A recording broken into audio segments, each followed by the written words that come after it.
3. Kelas 10 akuntansi 1 akan menjelaskan cara mengerjakan raca lajur. Saya Raisa sebagai pemateri pertama. Saya Nisa pemateri kedua. Saya Diana Harini sebagai pemateri ketiga. Saya Dian Susilawati sebagai pemateri terakhir. Dan saya Rahma Aulia sebagai kameramen. Untuk membuat raca lajur, kita memerlukan beberapa tahapan proses. Proses yang pertama yaitu kita harus membuat jurnal umum, yang kedua berpindah ke dalam buku besar, yang ketiga yaitu membuat raca saldo, yang keempat yaitu membuat jurnal penyesuaian, dan yang terakhir yaitu membuat raca saldo. Perlu diketahui bahwa ketika kita akan membuat raca lajur, kita memerlukan 6 kolom. Kolom yang pertama yaitu nomor akun, kolom yang kedua yaitu nomor akun, kolom yang ketiga yaitu raca saldo, kolom yang keempat yaitu untuk jurnal penyesuaian, kolom yang kelima yaitu untuk raca saldo setelah penyesuaian, kolom yang keenam yaitu untuk laporan laba dan rugi, kolom yang ketujuh yaitu untuk laporan posisi keuangan. Sebagai contohnya, yaitu untuk mengisi raca saldo, maka kita lihat di laporan raca saldo yang sudah kita buat sebelumnya. Misalnya, untuk akun yang pertama yaitu kas, diisi di debit dengan jumlah 6.610. Nah, pengerjaan ini dilakukan sesuai dengan apabila di neraca saldo terdapat di kredit, maka kita masukkan di kredit. Jika di neraca saldo di debit, maka kita masukkan di debit. Kegiatan ini terus dilakukan hingga nama-nama akun habis. Untuk kolom selanjutnya ada kolom jurnal penyesuaian. Untuk mengisi kolom jurnal penyesuaian, kita melihatnya dari jurnal penyesuaian yang sudah kita buat sebelumnya. Di sini ada akun piutang usaha.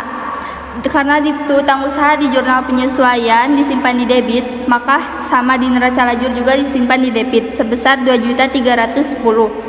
Kedua ada akun bahan habis pakai. Karena di jurnal penyesuaian disimpan di kredit, maka di neraca lajurnya juga sama disimpan di kredit sebesar 1.520. Untuk mengisinya terus begitu sampai nama akun-akunnya habis.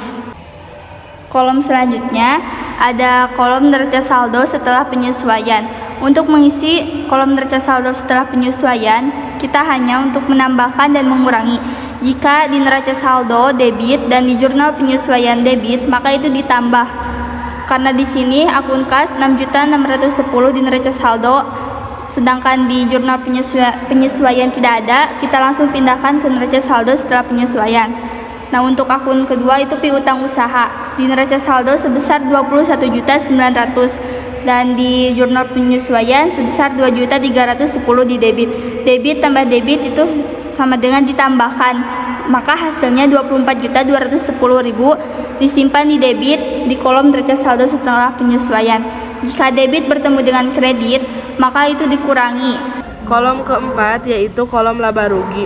Untuk mengisi kolom ini, kita mengisinya dari kolom neraca saldo setelah penyesuaian nomor akun 4 dan 5. Misalkan di sini terdapat nomor akun 4 yaitu pendapatan jasa. Pendapatan jasa di neraca saldo setelah penyesuaian disimpan di kredit. Maka kita tulis lagi di kolom laba rugi. Di sini tertera untuk akun pendapatan jasa sebesar 74.760.000. Untuk akun nomor 5 yaitu beban-beban, kita ambil contoh di sini terdapat beban sewa di neraca saldo setelah penyesuaian. Karena disimpan di debit, maka kita tulis di kolom laba rugi di debit sebesar 13.790.000. Lakukan sampai akun nomor 5 habis. Untuk kolom terakhir yaitu kolom laporan posisi keuangan, kita hanya perlu memindahkan dari akun nomor 1 sampai ke 3 dalam kolom laporan posisi keuangan. Untuk menentukan balance tidaknya, kita tinggal menjumlahkan kolom debit dan kredit.